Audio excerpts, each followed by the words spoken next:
विद्यार्थी मित्रों, नमस्कार, गुड मॉर्निंग। मैं बावस्कर सर। बच्चों, आज हम लोग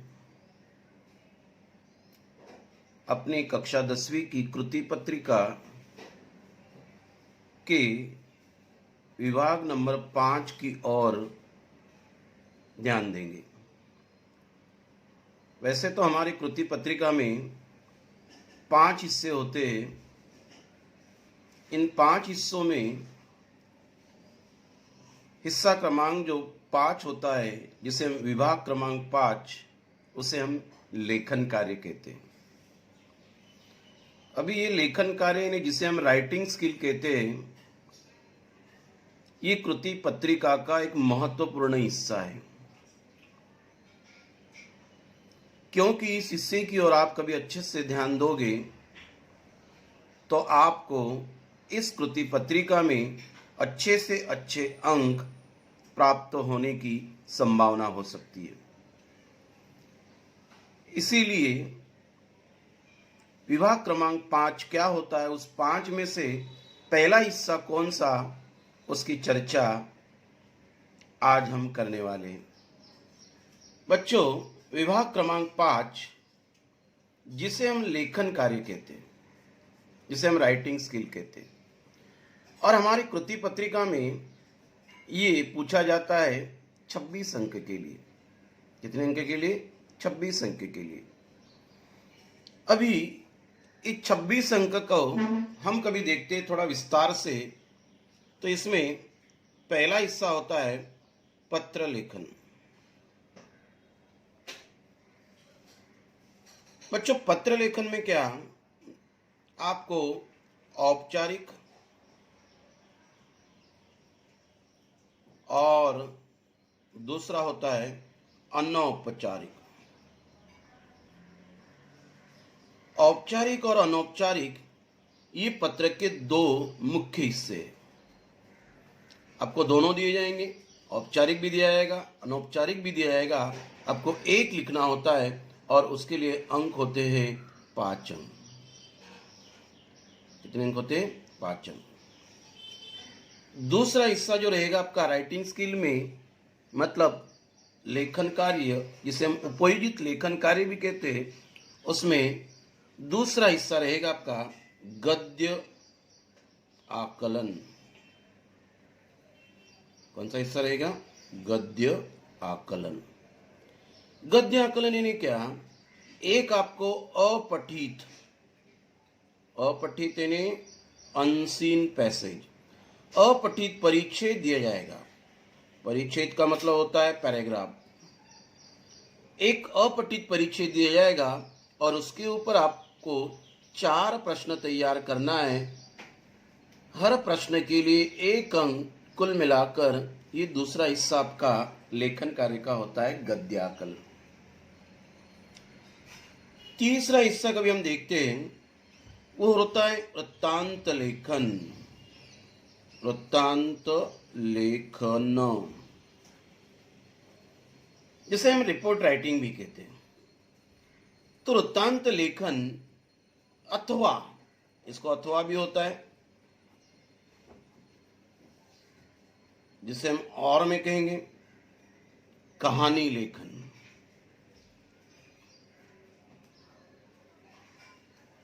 वृत्तांत लेखन लिखिए या कहानी लेखन लिखिए, दोनों में से एक आपको लिखना होता है। उसके लिए अंक होते हैं 5। कितने अंक होते? 5 अंक होते। अभी इसी में चौथा हिस्सा कभी हम देखते हैं, वो होता है विज्ञापन लेखन। विज्ञापन लेखन, एक एडवर्टाइज आपको तैयार करनी होती है, विज्ञापन तैयार करना होता है, और ये विज्ञापन वो होता है आपको 5 अंक के लिए। कितने अंक के लिए? 5 अंक के लिए। अंतिम जो हिस्सा रहेगा आपका महत्वपूर्ण हिस्सा, वो होता है निबंध लेखन। निबंध लेखन आपको परीक्षा में 3 निबंध दिए जाते, 3 में से 1 लिखना होता है और उसके लिए अंक होते 7 अंक। कितने अंक होते? 7 अंक। बच्चों, पत्र लेखन एक महत्वपूर्ण हिस्सा है, गद्य आकलन ये दूसरा हिस्सा है, वृत्तांत लेखन तीसरा हिस्सा है, उसको कहानी लेखन अथवा में पूछा जाता है, विज्ञापन लेखन और निबंध लेखन। वैसे देखा जाए तो कुल मिलाकर ये अंक जो होते वह 26 अंक जो है वह आपके लेखन कार्य के लिए पूछे जाते। अभी हम गद्य पद्य के साथ साथ लेखन कार्य की शुरुआत भी करेंगे। इस लेखन कार्य में पहला हिस्सा हम देखेंगे पत्र लेखन। पत्र लेखन, अभी पत्र लेखन ये महत्वपूर्ण हिस्सा इस कृति पत्रिका का। अभी वैसे देखा जाए पत्र लेखन, पत्र की कोई एक पार्श्वभूमि होती है। जिस प्रकार से नृत्य एक कला है, उसी प्रकार से पत्र लिखना भी एक कला होती है। पत्र हमारे जीवन में बड़ा महत्वपूर्ण होता है, क्योंकि मनुष्य जो है, जो अपनी अनुभूतियां है, जो अपनी अभिव्यक्ति है, वह पत्र के द्वारा अच्छे से स्पष्ट कर सकता है। असल में पत्र जो है दो व्यक्तियों के बीच हृदय संबंध को दृढ़ बनाने में सहायक होता है। जो दो व्यक्ति होते, उन दो व्यक्तियों के बीच जो हृदय संबंध होते हमारे, वो दृढ़ यानी मजबूत बनाने में सहायक होते। जिस प्रकार जो कुंजी होती है, चाबी होती है, वो ताला खोलने में सहायक होती है। बगैर कुंजी से ताला खुल नहीं सकता, और ताला नहीं खुलेगा तो जो बक्सा होता है वो खुल नहीं सकता। उसी प्रकार से पत्र भी हृदय के अनेक द्वार खोलने में सहायक होते हैं। मैंने क्या कहा बच्चों? जैसे कुंजी के बगैर हम ताला खोल नहीं सकते, ताला नहीं खुलेगा तो जो बक्सा होता है हमारा वो खुल नहीं सकता। उसी प्रकार पत्र भी हृदय के अनेक द्वार खोलने में क्या होते हैं? सहायक होते हैं। ऐसे ही पत्र के बारे में आज हम चर्चा करेंगे। बच्चों, पत्र लेखन, पत्र के मुख्य 2 प्रकार। कितने प्रकार होते हैं? 2 प्रकार। एक होता है औपचारिक पत्र।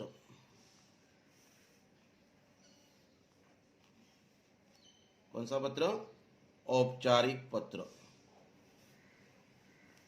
दूसरा होता है अनौपचारिक पत्र। पहला होगा औपचारिक पत्र, दूसरा रहेगा आपका अनौपचारिक पत्र। परीक्षा की दृष्टि से दोनों महत्वपूर्ण है। अपने कक्षा 10वीं की कृति पत्रिका में दोनों पूछे जाते हैं। अभी उसमें से पहला प्रकार का भी हम देखते हैं, जिसका नाम है औपचारिक पत्र। कौन सा पत्र? औपचारिक पत्र। नंबर 1 का भी हम देखेंगे, औपचारिक पत्र।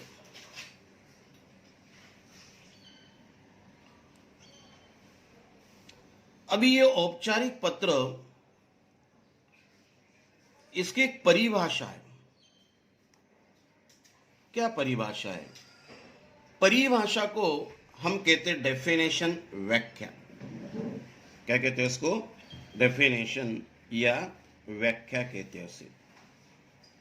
असल में देखा जाए, जो पत्र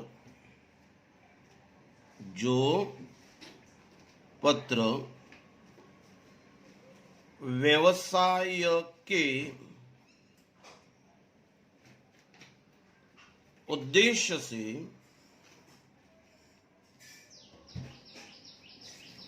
परिचित या अपरिचितों को लिखे जाते हैं,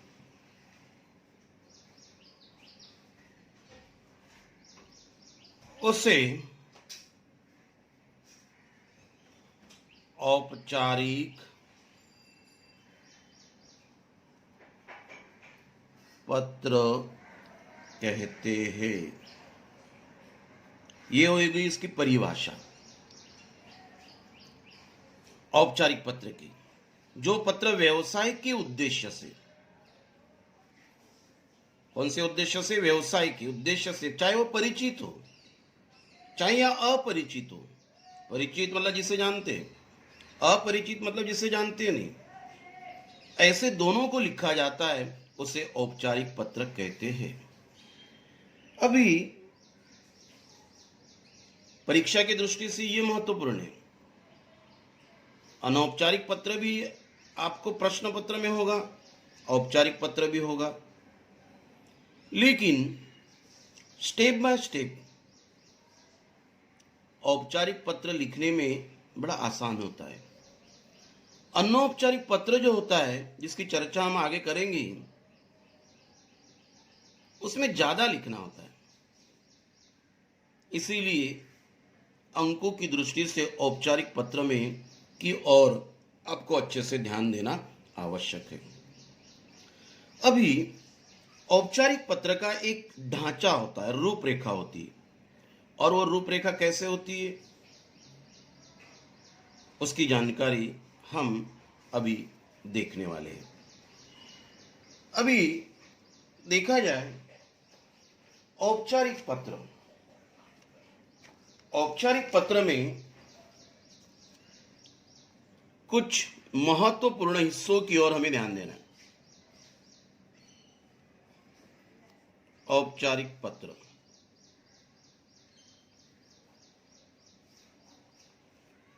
आइए, इसमें पहला हिस्सा होता है दिनांक।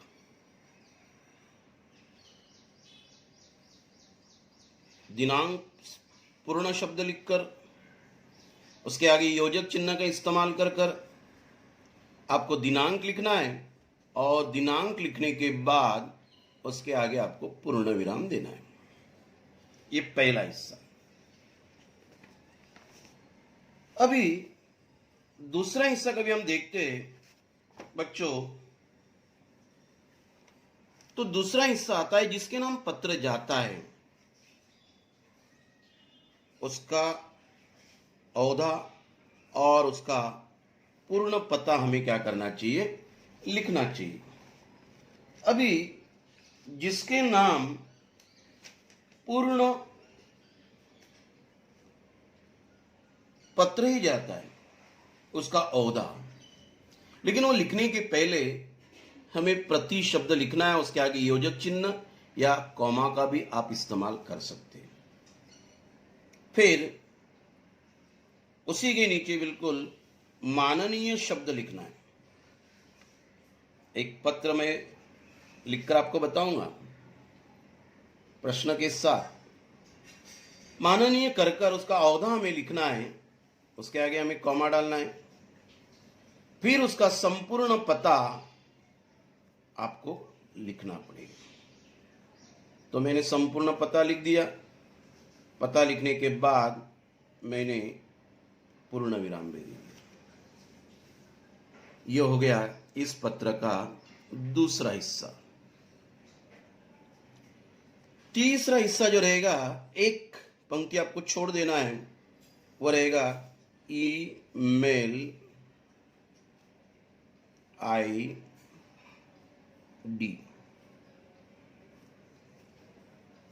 बच्चों जिसके नाम पत्र जा रहा है, जैसे प्रधानाध्यापक के नाम पत्र जा रहा है, तो उनके स्कूल का, पाठशाला का ईमेल आईडी आपको लिखना है। ये ईमेल आईडी हिंदी में लिखना है और उसके आगे ईमेल आईडी ये अंग्रेजी में लिखकर आगे आपको फुल स्टॉप देना है। जैसे कोई शारदा विद्यालय तो शारदा विद्यालय @gmail.com उदाहरण में हम देखने वाले। उसके बाद आता है एक लाइन छोड़ के आपको लिखना पड़ेगा विषय।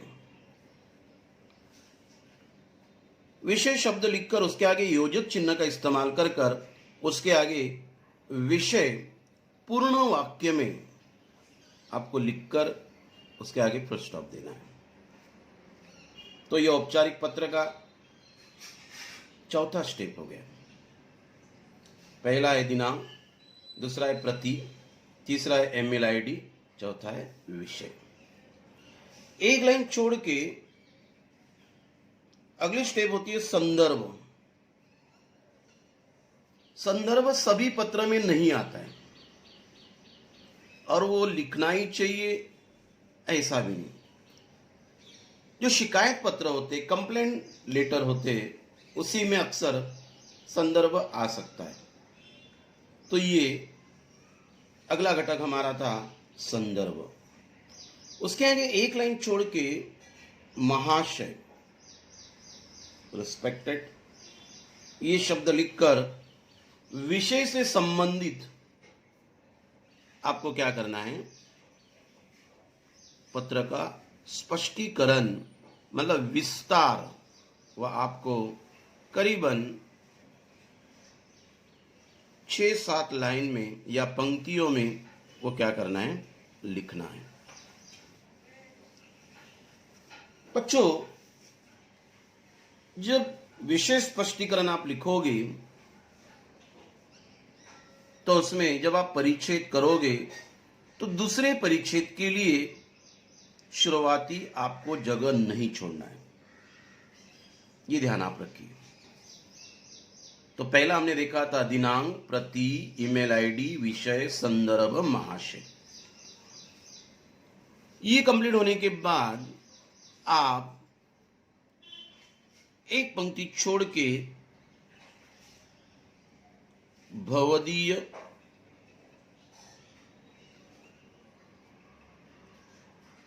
या भवदीया ये शब्द लिखकर जो पत्र लिखता है उसी का नाम लिखकर आगे पूर्ण विराम देना चाहिए। ये उसका अगला स्टेप होता है। फिर एक पंक्ति छोड़कर आपको लिखना पड़ेगा पता। पता शब्द लिख दिया और जो पत्र लिखता है उसका संपूर्ण पता आपको लिखना पड़ेगा। जैसे नाम, उसका नाम लिख दिया, पत्र लिखने वाले का पता हमने कंप्लीट कर दिया, फुल स्टॉप देना है। अंतिम जो स्टेप हमारा होता है वो होता है ईमेल आईडी।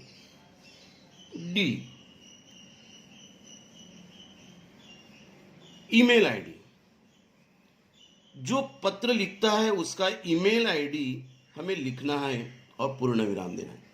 बच्चों, ईमेल आईडी 2 जगह आ रहा है, एक प्रति, सेकंड स्टेप हमारा दूसरा जो घटक है हमारा प्रति, उसके बाद ईमेल आईडी आ रहा है। वह ईमेल आईडी किसका होगा, जिसके नाम पत्र जा रहा है उसका ईमेल आईडी होगा। उसके बाद अंतिम जो होता है वो यह ईमेल आईडी होगा, जो पत्र लिख रहा है उसका ये ईमेल आईडी होगा। तो इस तरह से ये इसकी रूपरेखा यानी ढांचा औपचारिक पत्र का। पहला होगा दिनांक, दूसरा होगा प्रति, जिसके नाम पत्र जा रहा है उसका संपूर्ण पता, उसके बाद होगा ईमेल आईडी, जिसको पत्र जा रहा है उसका ईमेल आईडी हमें लिखना है, फिर होगा विषय, फिर होगा संदर्भ, फिर विषय के बाद संदर्भ, और संदर्भ के बाद जो होगा आपका महाशय कर कर विषय से संबंधित स्पष्टीकरण होगा, फिर होगा भवदीय या आपका विश्वासु। ये जो ये स्टेप आपका रहेगा।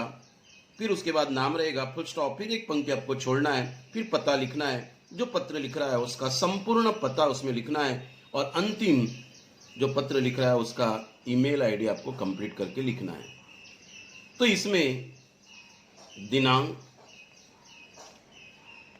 ये पहली स्टेप, प्रति ये दूसरी स्टेप, ईमेल आईडी ये तीसरी स्टेप, विषय ये चौथी स्टेप, संदर्भ पांचवी स्टेप, महाशय कर स्पष्टीकरण छठी स्टेप, अंतिम बहुदीय ये नेक्स्ट स्टेप रहेगी आपकी, और पता और ईमेल आईडी। तो 1 2 3 4 5 6 7 8 9 स्टेप आपको ये कंप्लीट करना है। ये रहेगा आपका संपूर्ण औपचारिक पत्र का ढांचा रहेगा। अभी हम इसी लेक्चर के पार्ट 2 में औपचारिक पत्र का एक अच्छे से उदाहरण कैसे होगा, इसकी जानकारी हम पार्ट